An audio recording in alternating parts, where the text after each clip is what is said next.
Hey, everybody, welcome back to another Anxiety Wise episode. I have my wonderful wife, Sarah, here today, and a good buddy of mine, Ernesto, aka Ernie. I might get a little beat up for that one. We are going to probably do a lot of zigging and zagging on this one. However, Ernesto's story is extremely powerful, and powerful before we met each other. His family, kids, his life growing up, and then his journey as a man to where he's at now, both with career and faith and all of that. So really looking forward to packing this episode into hopefully an hour. And Sarah is going to be here to referee, because between Ernesto and I, we could talk the ears right off a jackrabbit. And I think their first Zoom meeting together was well over 3 hours. I was trying to corral the kids and keep them quiet, and they just kept on talking. Well, like they had been best friends for years. So that's, we will not go 3 hours today. Well, that's funny you say that, because it was totally a Jerry Maguire moment. I looked at Ernesto, he looked at me, and I was like, "You had me at hello." They did. It was really sweet and pathetic at the same time. It was a bromance. But that moment, we were actually going to be talking a little bit about work stuff, and we spent almost the whole time talking about our journey as men, faith, and the mental health piece. Just to tee it up, Ernesto, before I introduce you to everybody, let you kind of share your story here. Is, one of your big passions is creating and solving the lack of mental health support in the state of New Hampshire. It's been huge for you. You're basically mildly famous, especially Southern New Hampshire. Everybody have you met Ernesto, Mr. Network? You got to go meet him.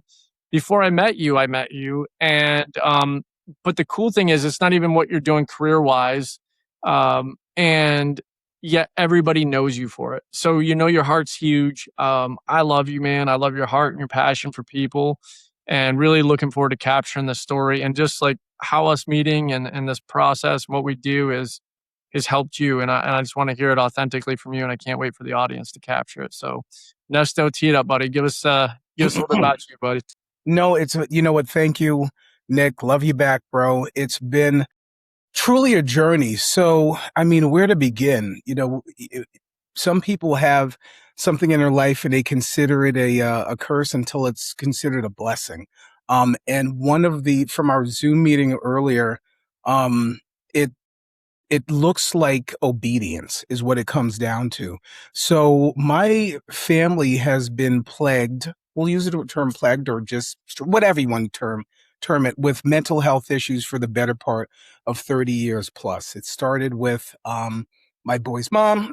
She had some challenges, and then the two oldest had some challenges. And then I sat back, and it starts with mental health and then can progress into other things. And I labored this for a lot of years, and it wasn't until 2022. So everybody that knows me knows the quote: there's two great days in a man's life. Man not meaning gender, not meaning gender, but man meaning human. One is the day that he or she is born, and the other is the reason they know why. Mark Twain.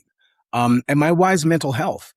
And I stopped looking at mental health as this albatross that I had to drag around my neck, but more so like a little bit of a backpack to unpack and help other people unpack and go from where they are to where it is that they want to be.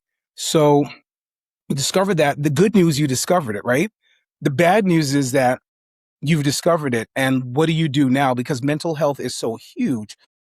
How do you make an impact? How do you do anything? So I had some thoughts. I had some earlier interactions. They weren't quite, excuse me, you're going to hear some of that because of the wildfires. So it's New England, and we have no outside activities from Memorial Day to Labor Day. So everything outside, all the weddings, barbecues, everything outside has to be packed inside there. So you know what?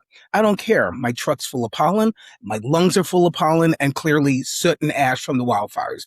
Anyway, so 2022, you figure out, okay, this is what God's purpose is for me. Like, how do I fix this? What does this look like? Because this is so colossal. This is so big. Like, your brain can't even fathom that. Like, how am I going to have an impact? And I had a couple of ideas in the past All right, so what if there was this symposium and we have mental health practitioners from like Southern New Hampshire or all over New Hampshire, excuse me, and they gathered in Southern New Hampshire and they whiteboarded all the things that were top mental health issues in the state of New Hampshire, and they tried to put together some bullet points on how to address these things, and they take action on it. There'd be maybe a governor's committee or however that was set up.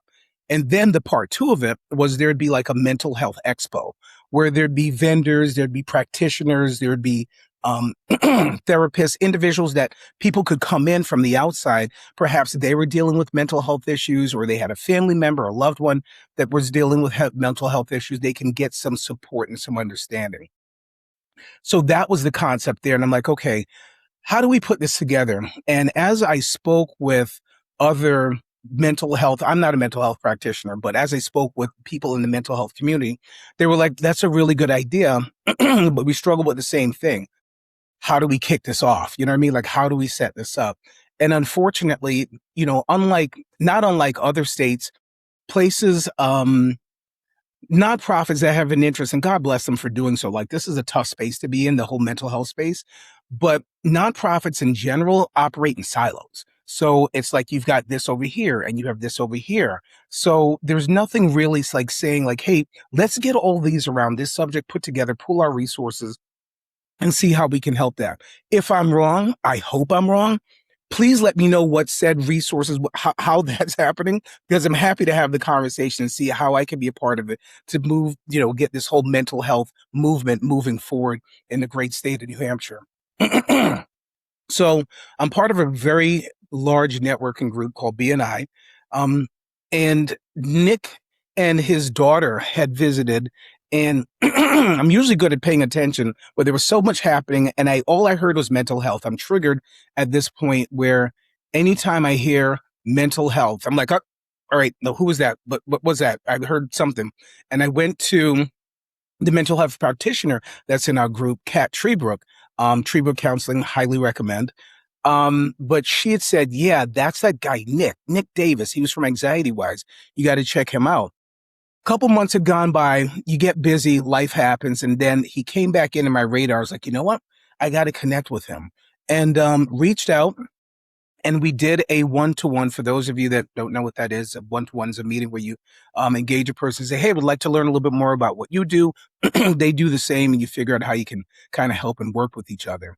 And it was bromance at first chat. To that point, it lasted forever. We talked for literally for forever. It was unbelievable. But it was like he was the person that God said, this is the person that's going to help you achieve what it is that you're looking for. So as we got to know each other and we talked a little bit more, he was like, you know what, there's this thing called Anxiety Wise that I'd really like you to try out. And we had a couple sessions, a couple like micro group sessions that weren't bad. And I was like, you know what, again, with the ADHD, I was like, what were the eyes are closed, you're going through it. All right, now, what are the instructions again? What'd you say again? What am I supposed to do? Let me just jump in real quick on that one. So when I did what Ernesto's explaining, I ran a few people through the process at the same time. We were at a men's Bible study, Bible group that we meet on Friday mornings, and the topic got broached somehow. So I was like, let me just kind of show you guys a little bit.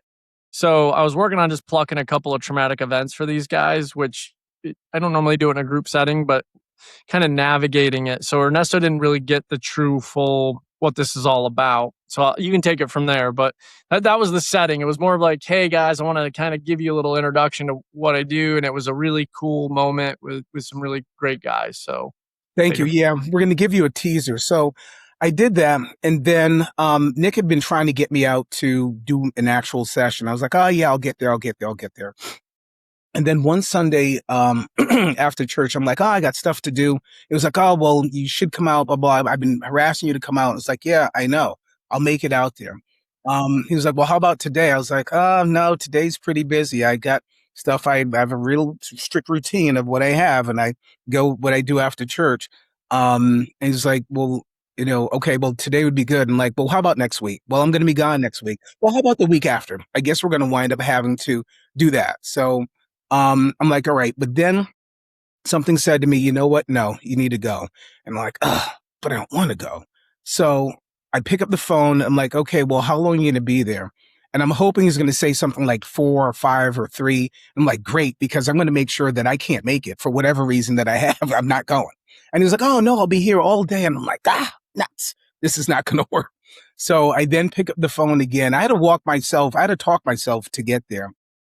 And I said, all right, if I pick up the phone again, and for those procrastinators out there, you know what I'm talking about. I picked up the phone. I said, if I pick up the phone and I ask him his address, I'm going. So after an argument with myself for about 5 or 6 minutes, I picked up the phone and said, what's the address? I got the address and I went. What I didn't expect is what happened when I got out there. Just plan to go through this session, try to figure, whatever out, figure out what this is about. I'm big into mental health. Well, let me ask you a question though, just to tee this up, because the audience doesn't know your full story background, but have you been through other mental health modalities without going deep into that? Number one, was one question I was going to tee up for you. Cause like you met me, I say these things and you're what was your expectation? Have you been in therapy? Have you done what other things have you done prior to when that day you came up to the house?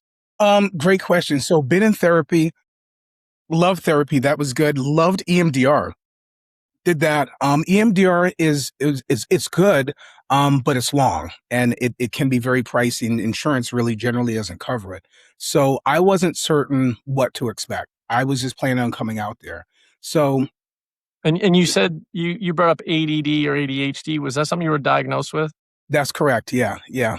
Okay, that's going to come up later in this conversation because we had a funny conversation before we got rolling. But keep going, buddy. Yeah. So the whole ADHD piece, and I'm like, all right, so I'll make it out there. I got out there, not sure what to expect. But I was there for 3 hours. I was in session for 3 hours. And what the discovery that I had inside there, kudos to anxiety wise. There's honestly, I've not experienced anything like it. I haven't seen it. There may be other things out there. I don't know. From my personal experience, I haven't seen anything like it. What we unpacked for me was self-sabotage. And this is deep inside my subconscious. This is not something that I would have readily found or like, I had this really weird dream. I've been self-sabotaging most of my life, trying to figure this out. Like, so glad that dream come through. Like there was no way for me to figure that out. There was no way for me to be able to find that. And I went through this process and he'll explain a little bit later, he being Nick will explain a little bit later, like the questions that he asked. But the long story short, there's a lot of this. How this is different is there's a lot of self-discovery inside this program in comparison to others. So while I was in this session, one of the things that I discovered, he asked me to see there was something in the future, and somehow I saw like failure or something in the future. And my brain, because you're conscious throughout this, but your brain is doing what it does. I immediately thought in my head, like, how are you feeling failure or insignificance or whatever it is in the future? The future hasn't happened yet. So that's when it clicked. I'm like, oh my God, I've been self-sabotaging this entire time. And that was a huge light bulb that went off. So 3 hours later, I don't know what else we talked about. Like Nick would have to tell you because my brain was, like I said, I've been through EMDR before. So I was used to, okay, your brain's going to do a lot of processing. I remember like going through EMDR and anyone that in the audience that's been through that, the eye fluttering where your eyes might flutter, I don't know, 5, 6, 7, 800 times a minute. Like it's nuts how that goes through. It's crazy. And I remember that happening. And I remember like getting up and like Nick looking at me, that goofy grin that he has, like the one that's right there now. And making my way upstairs. Well, hold on. Before you get outside. Okay. So I want to hit on something. The Please. eye fluttering is actually not as it's common for you. I have worked with plenty of individuals where that will happen. It's not super common. Interesting. And generally speaking, usually after I get through a couple of sessions with people, that completely goes away. It's actually happened for Sarah in a couple of our early sessions on. I know she doesn't remember it. Not to his level. He looked like he was being electrocuted. It was pretty intense. But when we sat down, and also for the odds, we didn't do 3 hours of nonstops. Obviously, we can visit, we can talk, but I also want to make sure I took a little more time to explain the deeper ins and outs of what's happening. You said to me, you brought up the word inadequate. Okay. So when I'm working with a client, again, you're not telling me about what your memories are. I don't need to hear the details, but you were like, whoa, dude, wow, it's inadequate. I feel inadequate. And we found a middle school event for you that was an 8 on a scale of 0 to 10, but you could also feel that in the future. So as well as dread and inadequate were a couple of big emotions, really big emotions for you. And you had said to me, yeah, my ADHD or ADD, I don't remember which one you said. One of them. And I said to you, I was like, well, I can't diagnose or undiagnose anybody. What I will tell you is I've worked with a lot of people that will say they have that. When they get the funk ripped out of their trunk, it's gone. Now, I do understand and know because our son has actually gotten brain mapped, and he has a part of his brain that in the brain mapping showed with the frequency was lower than it should be. So there can be other things. I'm not saying that what we do is an end all be all, but I did say, knowing you, I was like, there's a good chance that might not end up being there. So we're not there, that part of the story yet, but we did have that conversation, the eye flutter, and in this session, we went through a lot of emotions work. We didn't do any regular trauma. We did inadequate, frustration, resentment, emotion around money. So the money emotion, we called it. And then this is a big one for you that I truly believe was a big root of anxiety for you, is taking care of everyone. When you feel like you need to take care of everyone, you can't just pause and take care of yourself. You'll never be able to fill that bucket, take care of it, fix it. So it's a never ending cycle. It's a hamster wheel. Yeah. Mm-hmm. Yeah. It's very common to be on that hamster wheel. And then we did a little bit of positive trauma work. So you left the house that night and Sarah was like, is he okay? I have the kids actually. My kids came out, they're like, you left a little loosey-goosey, like, okay, bye. Dude, you were like turning in circles, looking at your feet. You're smiling. I mean, you felt good, but you were like, what just happened right now? Didn't he sit in the truck for like 10 or 20 minutes before he sat in the truck? He's sitting in the truck and we're like, Fisher's like, Dad, what's he doing? I'm like, I don't know, dude. And Ernesto, you called me later. You were like, bro, I went in a grocery store. I walked around.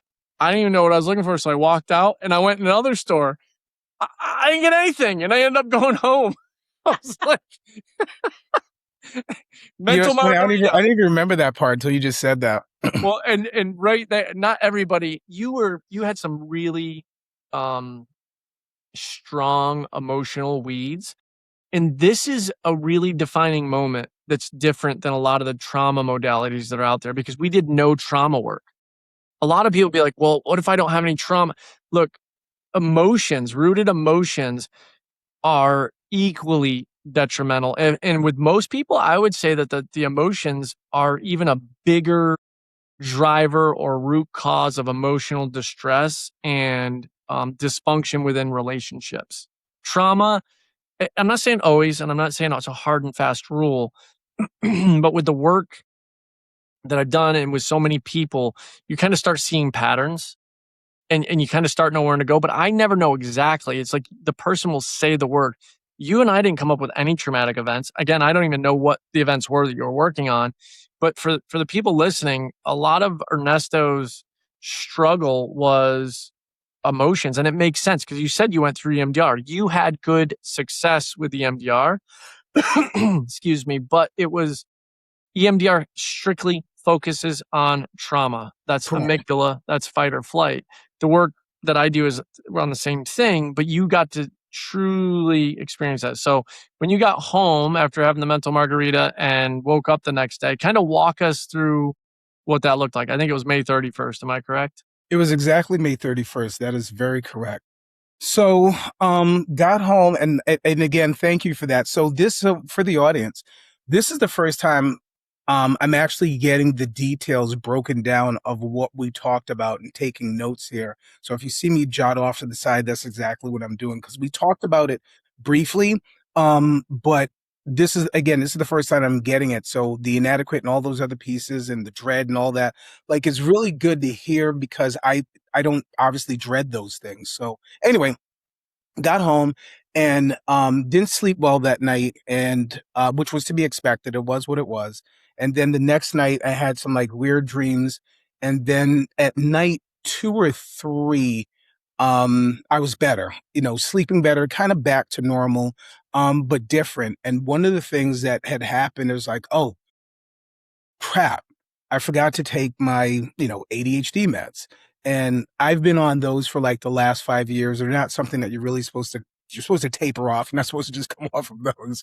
And I'd been I diagnosed since like 2012. Um, and then again was off and on and then really found myself needing them the last 5 years. Long story short, I forgot to take them. And I said, you know what? I'm not going to take them. I'm going to see how long I can go without taking it. And I haven't taken them again since May 31st, and I don't need them. The clarity is like significantly better than what it was when I was on the meds. The focus is better, and I don't have like the heightened shoulder pin to your shoulder, your neck pin to your shoulders, kind of experience that you do unfortunately have with that. I'm able to focus. I'm able to stay focused. The memory that I have, my recall is significantly better. And look, for the audience, don't stop taking your meds. I'm absolutely not saying that. Like, I just went through this and this was something that I decided, hey, you know what? I wouldn't mind trying to not use this. But I'm just telling you my experience, what happened to me. So I just wound up I didn't know some of the things that I didn't know. For example, being on the meds, for me, can't say for everybody, for me, what it did do was mess with my memory. Like my short-term memory was a little funky. And I sometimes, and I don't know if other people that have been diagnosed with ADHD may experience this, whether it be from the meds or whatever. People that you interact with on a fairly regular basis, out of the blue, you may forget their name. Like, who is it that I'm supposed? What is like? It's like me and Nick interact pretty much every day, and then I'd be there thinking like, oh, yeah, it's bro, it's Nick. Like little things like that would happen. I'm finding myself being able to have longer term memory recall. So a conversation I had like maybe 3 weeks ago. I was like, oh, yeah, that's Amanda. And we talked about XYZ. And I'm like, holy cow, I've not had this in years. So for me, those are some of the benefits that I have had coming off of the medication. And So I would add to that sleep. When sleep restores, I've had a lot of clients that will actually be wearing a watch or a ring or something that's monitoring their sleep. And I'll get phone calls all the time. Nick, you will not believe how deep of sleep I got. I slept for 9 hours. I got REM sleep, deep sleep. And when you start sleeping better, so I don't want to blame it all on the meds, because when sleep improves, your memory, recall, and function also improves. Because I've worked with people that weren't on any meds, and they would express some of the same things that you're expressing. And it makes me happy to hear that that's helping because there's nothing that's quite as frustrating as the foggy, fuzzy memory, right? Are you crystal clear? Am I? Yeah. Oh, I'm crystal clear. Yeah. Yeah. When you got something for me to do, you're like, hey, am I clear? I'm like, crystal. Few Good Men. Sarah's like Jack Nicholson from Few Good Men. You want me in that kitchen. You need me in that kitchen. I'm like, yes. Thank you, dear. Love you, dear. What do you need me to do?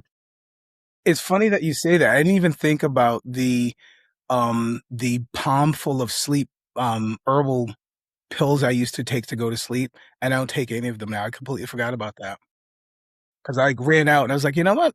Let's just see. Yeah, you know what I'm learning sometimes, and you actually kind of taught me something here, Ernesto, is that I probably should do a better job of once I'm all done working with somebody, hey, let's get together and do a full recap. Maybe like a month or two later when things are really clear. Because to me, I just love seeing people happy. I want to see that person walk out, their marriage restores, their kids happy, they're not suicidal, there's no more anxiety. So I'm like, great. But I think it would benefit not just um, themselves, but also being able to share how things are different and why they're different. Because I've had people like, I don't think this worked for me. And I'll go through all the stuff. They're like, oh my God, I don't feel any of that stuff. And then like, oh my God, you're right, I'm sleeping. They don't even realize it. Life just kind of went to normal and they didn't even realize it. And I don't take that personal. Like some people are like, wow, this knocked my socks off. But some people you actually have to pause. Like, let me ask you the questions. And that's why I keep the notes the way that I do. They're so generic. But when I say, hey, go back to this memory at 12 years old, you're like, yeah, I don't feel anything. So, and it also helps us going through the process I go through. But like you said, once you're more crystal clear, having that deeper conversation would probably benefit our clients. I think. Yeah, that it was like I said. I even until we just spoke just now, I was like, oh wait a minute, I'm not taking all that stuff to go to sleep anymore. Like what? Again, I don't know. It's just you're just normal. I guess is the term that you would use, and that's probably the best way to describe it. The ability to sleep, the ability to, not kind of fly off the handle and not let things bother you the way that they did. Um, you know, not obsessing over things. So I'm not saying that ADHD is not real. What I'm saying is that the symptoms are real. I don't know that ADHD is real. I think that, and again, this is me. It's not Nick. No, this is me. Um, I think that the label ADHD has been thrown around way too much, way too often. There's a lot of meds being prescribed to the point that there was a shortage of Adderall in the country. There's now, if you go online, for those of you that have been diagnosed or have looked this up, you're being plagued with ADHD coaches and ADHD trainers and ADHD certifications that are out there. Um, and let me tell you, all the symptoms are very, very real. But what I'm saying is that I never in a million years thought that I would be able to just be like, nah, I don't have ADHD. Or at least I don't have the symptoms of ADHD, whatever that was, they're gone. I don't have them. I don't have to be a slave to medication. If I don't want to. There's all these components that are there. So I've just been compelled to tell everybody about this. Like this, I know I'm going to sound crazy. You're not going to believe this, but this is what I experienced. Hear me out before you pick up the phone and start calling people and checking to see if my family's safe. This is a real thing. This actually works. This is unbelievable. Can you explain, Nick? Like we've and going through the Colby and all those other things. My brain wants to know like the how, like how is this so effective? And like, how does this work? Like neuroplasticity, we know is a real thing, but like, how does this, how? All right. Yeah. I did. Sarah and I did a podcast breaking down the processes, but I'll give a little bit deeper of the how since you asked. The other thing that I'll share with you, I strongly feel that in the mental health world that labels, whether it's ADHD, bipolar, you name it, right? Narcissism. I think labels and titles get thrown around and you label somebody and they're like, screw you, right? And I've seen so many people with labels. I'll work with them and whatever they were labeled with is now, I'm not saying everything. Like there's some things out there that are way beyond me, right? Like schizophrenia. If somebody's struggling from schizophrenia, that is not even near my wheelhouse. Like I'm not your guy. However, I've worked with a couple of schizophrenic people where we were able to disconnect some traumas. So that can't make them worse. But what I'm getting at is I think that we as a society need to be, I think we just need to be cognizant. And I'm not worried about necessarily everybody's feelings in this case. It's more of like, let's be realistic. Because you as a professional, if I'm a mental health professional or I'm a doctor or somebody in a position of authority, and I say to you, you got ADHD. Some people are taking that to the bank and they're like, once I have it, I can never get rid of it. It's a lifelong thing. Yes. There's actually studies about people being told, hey, you're going to die of cancer in 6 months. 6 months later, they're dead. So there's power in the tongue. Obviously, that's biblical. But truly, I think that that's something we should all just be aware of. And if somebody has labeled you something and you're like, hey, I'd like to get an honest perspective, I love having those conversations with people, because I'm not going to come in saying I know or being all a matter of fact. It's like, I know what I do and what it can rip out. And a lot of times the results are very positive. So how is this working? Sarah, you want to tell everybody how it's working? Doing a great job. All right. So I wanted to put her on the spot, turn her red a little bit there. A matter of fact, if I'm sharing this a little bit, Sarah, you've been through, sessions, been a guinea pig. If there's something that pops to mind on a story where we did some of this work that you think is relevant, share it. But so the first piece is I want everybody to get an agreement. An injury. If you have an injury, is your body designed to heal? Is the answer to that yes? Yes. Yes.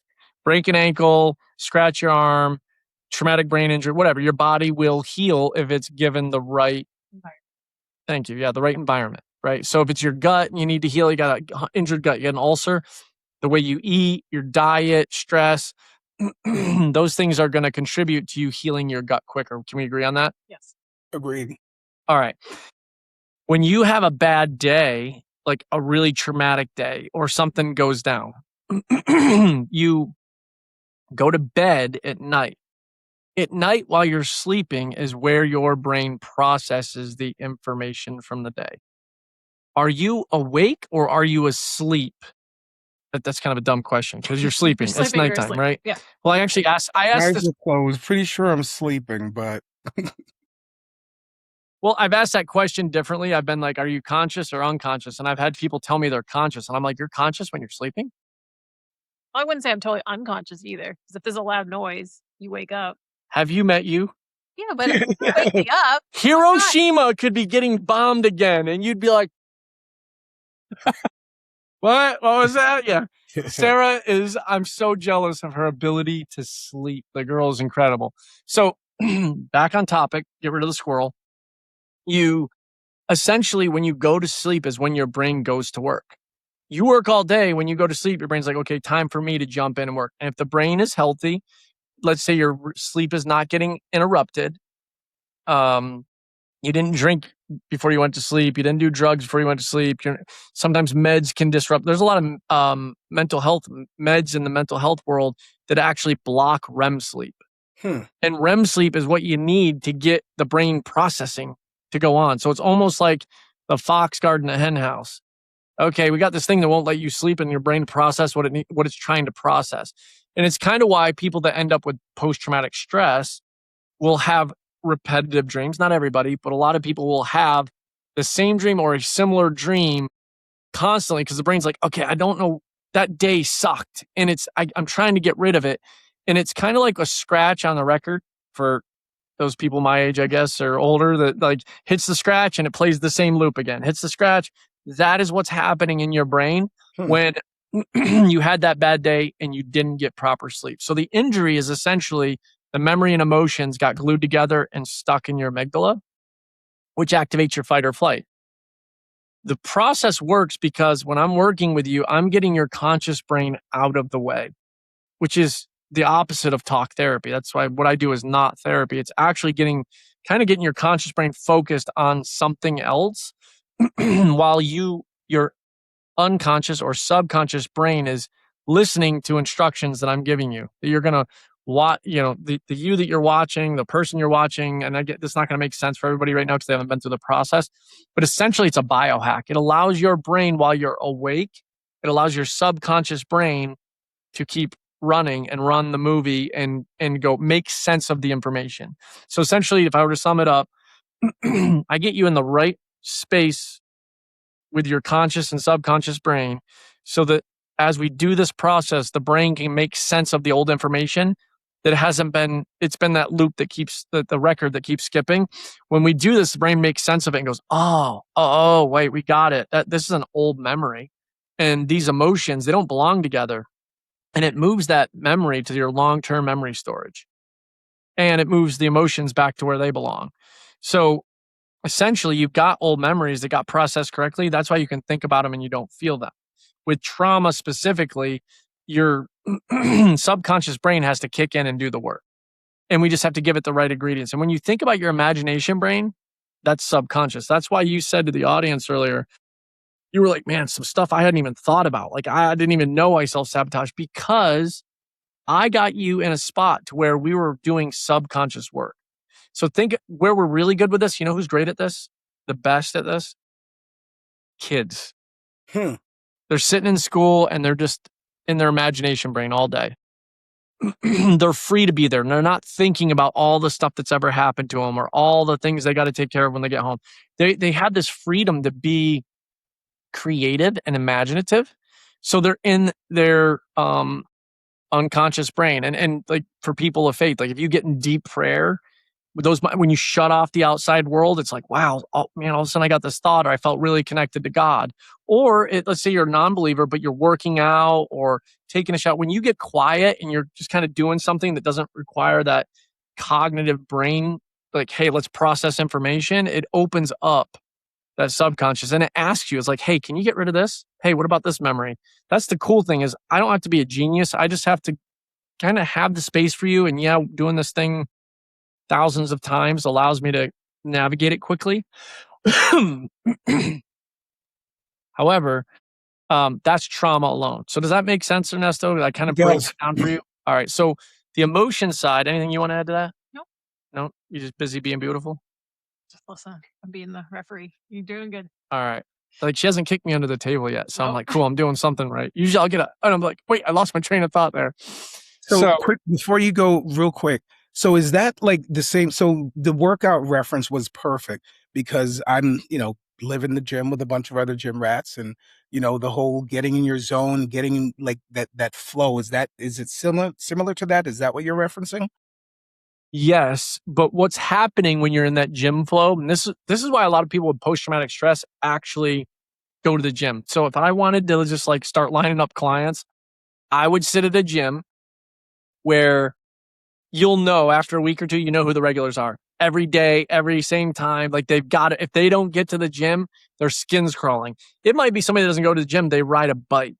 So they're literally on the road every day biking. So yeah, I can speak to that. At age 18, I went to college and I was a mess. I was super stressed, anxious, hated it, and started running. And I started running and further and further and further, Forrest Gump, and did all sorts of marathons and, wearing the watch and the watch with the GPS and the watch with the steps and the watch with the heart rate. And it became what I could control to help me park the trauma in the background.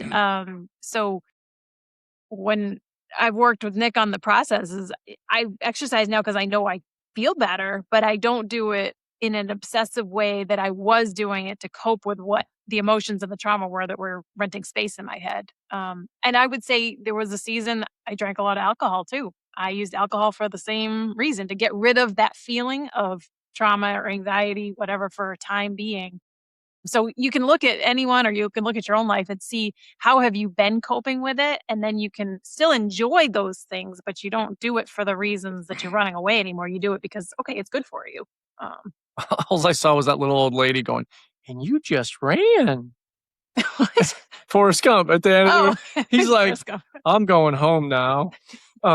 Sorry. Squirrel. But Ernesto, to give you a really easy analogy too, is you hear or see stories, there's movies with it, where like military veterans will go downrange, right? They deploy, and then they deploy, and then they deploy. And in the movies, you're like, you got this beautiful wife, you got these kids, these beautiful, why are you deploying again? You know why? Because when they get there, they feel normal. They're in an area where fight or flight is normal. Life feels normal, looks normal. There's no silence. So part of the gym is you going to war.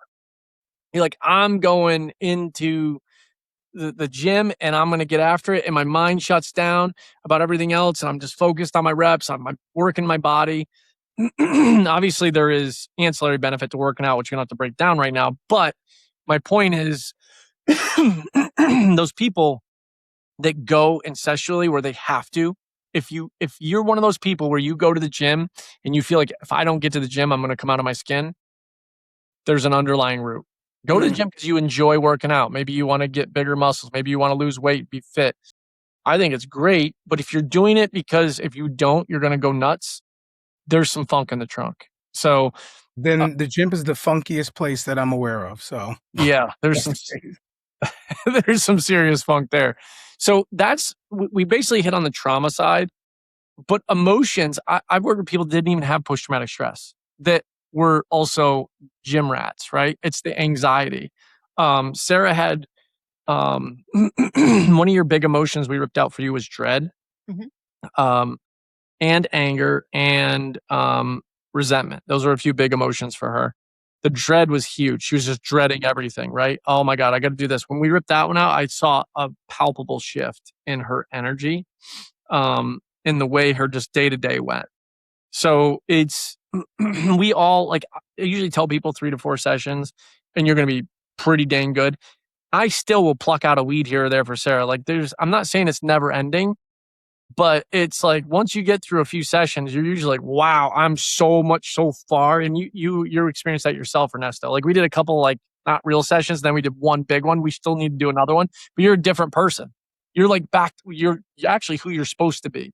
You're not you're not walking around injured. So the emotion side works. Can I give you an example of why this works so easily? That's what I'm hoping for. So you ever seen somebody where you're explaining something to them that seems like totally they're not understanding you at all? And then you say just the right thing and they go, oh my gosh, right? You've seen that. You've seen that look in somebody's eyes where it's like, oh, dude, something just totally clicked. This sounds nutty. Don't expect anybody to believe it. But I'm going to give you an example. Let's say the fear around money. I like using that one. So the emotion, there's a lot of people that get a lot of emotion around money, worry, fear. And trust me, it's not people without money, it's people with money. I've seen both ends of the spectrum. It doesn't discriminate. It's really a lot of how you were brought up or if you experienced a really tough event with finances. So I've worked with clients where we'll get talking and part of the process is getting the understanding or the agreement with the client's brain that you don't need the emotion. So I'll usually use the example of fire. Hey, if you burned your finger at 3 years old on a candle and it scared you, does it make sense for us to sit by a campfire tonight and you have to sit there in fear of the fire? Or do you just need to know the fire's hot? I've never had a person tell me I need to be afraid of the fire. They're like, I just need to know the fire's. So you don't realize it, but the brain's making sense. It's like, whoa, hold, what? I don't need the emotion? No, you need the learning. You need to understand, yeah, fire can burn you. Cool. That's what keeps you safe, not fear of fire, right? So with money, I ask people, if you keep worrying for the rest of your life, the emotion, all I'm talking about is the emotion. Is that emotion of worry going to put more fun coupons in your bank account? And people are like, well, no, that's stupid. And I'm like, okay. You know, my brain goes to the movie Bridge of Spies where Tom Hanks looks at the Russian spy and he's like, aren't you worried you're going to get the death penalty? And he goes, would it help? He's cool as a cucumber, but the truth is, no, the worry isn't going to keep him off. It's what action do you need to take? So when we walk through that process, we're triggering the emotion, but then I'm going to help your brain basically come up with some learnings on why you don't need the emotion. So let's say for you, Ernesto, this was an emotion for you. So your money emotion, it was at 8 years old. You dropped into an 8-year-old memory. You're like, Nick, on a scale of 0 to 10, it's an 8. So we just called it the money emotion. Do you remember that event? You don't have to tell us about it, but do you remember it? No. That's also very common. When you disconnect this stuff, it's no longer important. You're like, I don't need to. So think about it. If you're holding on to this memory from 8 years old that's really important about money, and the memory sucks because it's tied to losing money, not having money, mom goes broke, dad goes, whatever it is, you're going to constantly interact with money from a very negative mindset, a fear-based mindset. Now think about the stock market is an area that we live in. When's the best time to sell? When it's high, right? And when's the best time to buy? When it's low. But most people do the exact opposite because fear drives the emotion. I'm afraid I'm going to miss out. So I'm going to buy SpaceX at the all-time high, because it just came out and everybody's getting it and I'll never get in if I don't. And then a week later, it drops 20%. Or 2008 moment, market crashes. Everybody's like, go put me all in cash, put my money under the mattress. They liquidate their IRA. And then they're like, dang, the market just went up 280% in the last 5 years. Yeah, it would have been, but fear is a huge driver of emotion. Mm. So with money, we triggered it. And then I just said, Ernesto, I think one of the things I said to you have you ever been emotional about a hammer? Actually, I remember asking, you were like, what are you talking about? It was like, that's the stupidest question I've ever heard, but it is stupid. But have you ever truly been emotional about a hammer? Fear, worry? No, it's a hammer, right? It's a tool. What is money? It's a tool. It's an important tool, but you use a hammer to build a house, you use money to buy a house. The emotion around it isn't going to make your hammer better or give you more hammers. The reality is you need to get off your rear end and go work. You need to do something. God's going to provide. Your learnings where it's a tool, God's going to provide, just move. Meaning take action. But I didn't just tell you to think those things or feel those things. We explained why you don't need the emotion, framed it up. Your head's going like this. I'm like, okay, it makes sense. We run the process and we go back and you can't even remember the emotion. And it was an 8 on a scale of 0 to 10. It was a very strong one for you. That makes sense? It does, yeah. I know for the audience that haven't been through the process, it's going to be like sound vague. But again, Sarah and I put out a podcast, I don't know, a couple of weeks ago that specifically talks about the processes. I'm not afraid to talk about it, why it works. I didn't go into super minutia detail, but look, your brain is designed to heal no differently than your knee, your back, your leg, your eyes. Injuries are different than others. Some take longer than others to heal. If you can get, this is another question that blows people's mind. If you can get post-traumatic stress that quick, right? Wham, car hits another car. You watch somebody get ejected from it. Oh my God, I can't believe I just saw that. You go home that night, you have nightmares. And then every night from there on, you're like, I'm having nightmares. Would you agree that you got PTSD pretty quick? It wasn't like over a long period of time. So you got if you can get injured that quickly and it's not a physical broke something, why can't you heal from it that quickly? You know, what we most think though is because we've been taught to believe that, oh, you got this thing and it's going to take a while. You might need medicine. You'll get better, but I hear people say, oh, you'll never fully get over it. Yeah, you will.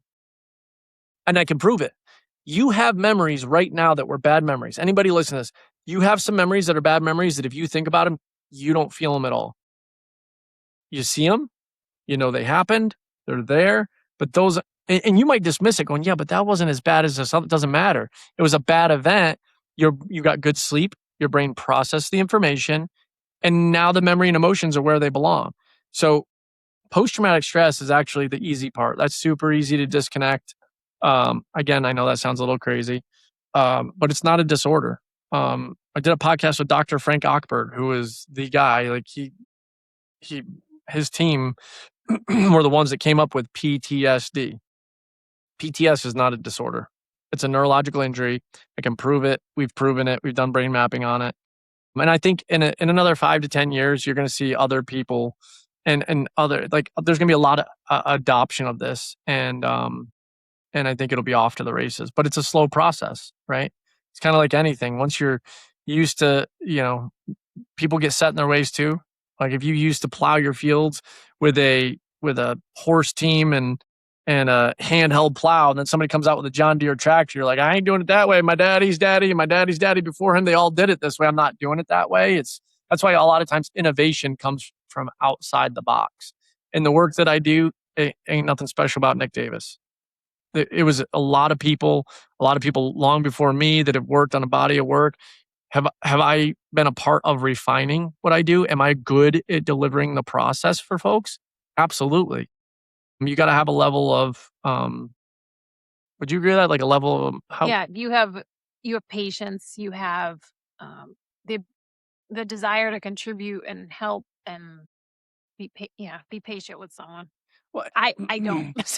So I don't know how to do what he does because it's just not my wheelhouse. Well, you don't want to do it, but the thing is, to go through the process, and that's something that I think is super important, is that you can get different results with anything, right? You can go to one doctor for back issues and have back issues the rest of your life. And it doesn't mean the doctor's a bad person, but you find this new doctor, he could be right out of school or she could be, and they're like amazing because they're looking at things differently and they've experimented with some things. And I think that anybody that comes in and just says, It's my way. I got the best. I got it all figured out. That's usually the direction I run.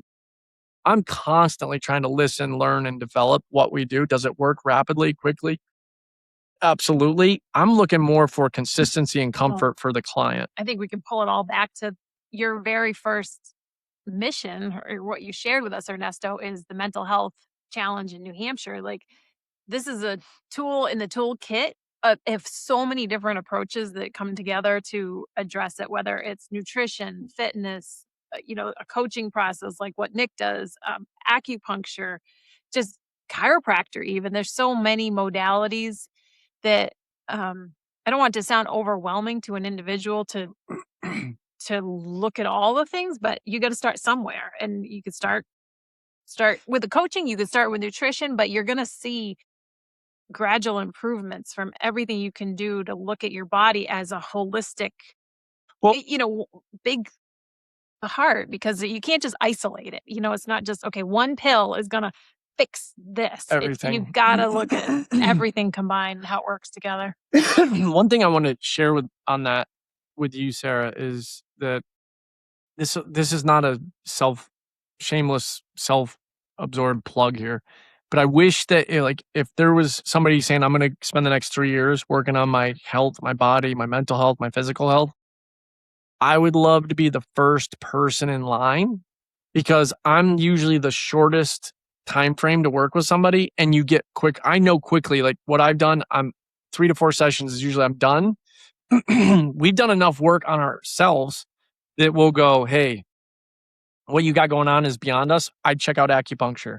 I'd check out this modality. I want people to move on and heal. Unfortunately, we get a lot of people that it's the other way around. I've tried everything.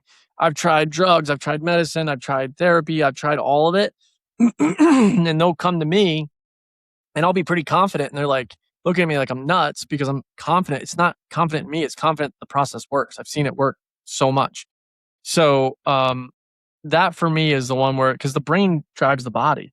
That's why it's the last organ. Your head and your heart are the last 2 organs to shut down. If you freeze to death, the body's going to shut down other organs. You need your brain. And as we know, emotions drive stress and cortisol and all kinds of stuff. So if you can get your mind healed up, then you can start working on some of those other things that will really set you free. You brought up in our conversation earlier today, Ernesto, did you bring up multiple personality disorder type stuff briefly? Not for me, for a family member, yeah.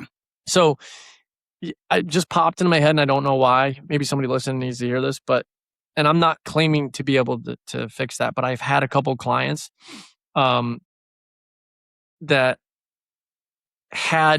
we ran the process and their different identities came together as one. Like they came back into them.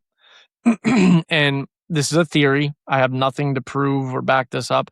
But my theory on this is that just like we can disassociate from traumatic events, meaning I'll make people drop into the memory as if they're in their body, because you can look at it. I had a traumatic event that I would tell all the time. I felt nothing. One day I told the story and I could see the grass going through my feet as I was running. I was in my body and I had a full trigger. I felt my heart rate go up. I was like, that's nuts. I've never felt that before. And I didn't think I disassociated because I could feel other emotions. So I wasn't fully disassociated. I think the personality, it's a brain safety thing for some people, where it's like, okay, a lot of trauma, a lot of dark stuff in childhood, boom, another person, boom, boom, boom, boom, boom. When you run the process, I've run people through it in a way where I'll have them have all their identities, watch the Jesus or the other person or whatever, Scooby-Doo, Whitney Houston, whoever we use, and they'll watch the movie. And I've literally had people go, they all came back together. I had one person where it was samurais, and he's all the little samurais became one big samurai. Super cool.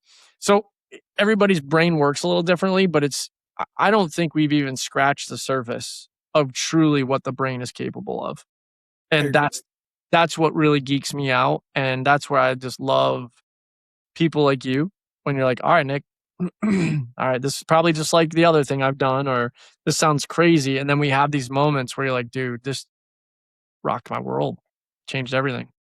Just so unbelievable. And once you're able to undo what you don't know that you have or had, your performance 10x's overnight, like effortlessly. Like you don't have to struggle like, oh, I just gotta get into her. I gotta, it just comes natural. And you're like, I can't believe this is happening. Like, I can't believe, like, how is this so easy? It's borderline surreal, complete 180 with performance in all areas of my life. So I just, it works. And I, people that, first responders, are veterans, individuals that have gone through these things. I would like anybody dealing with mental health issues.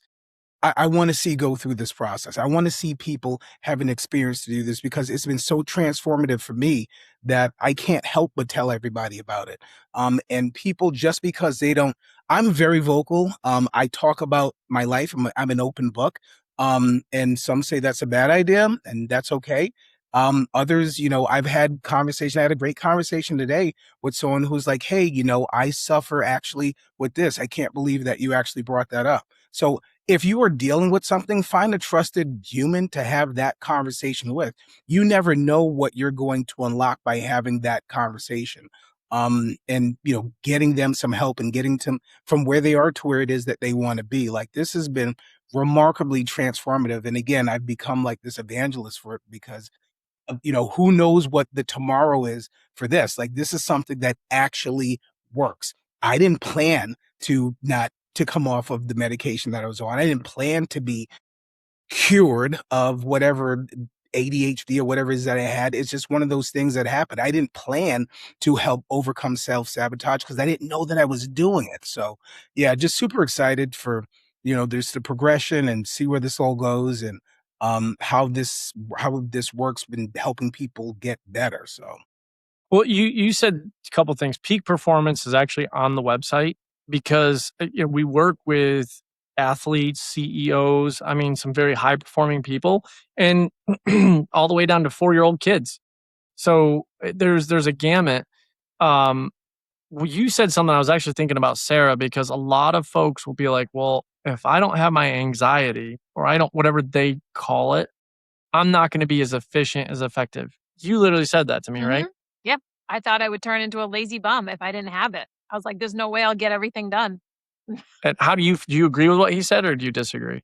Oh, I agree with him. Yeah, you have Yeah. way more clarity, focus. and the calm.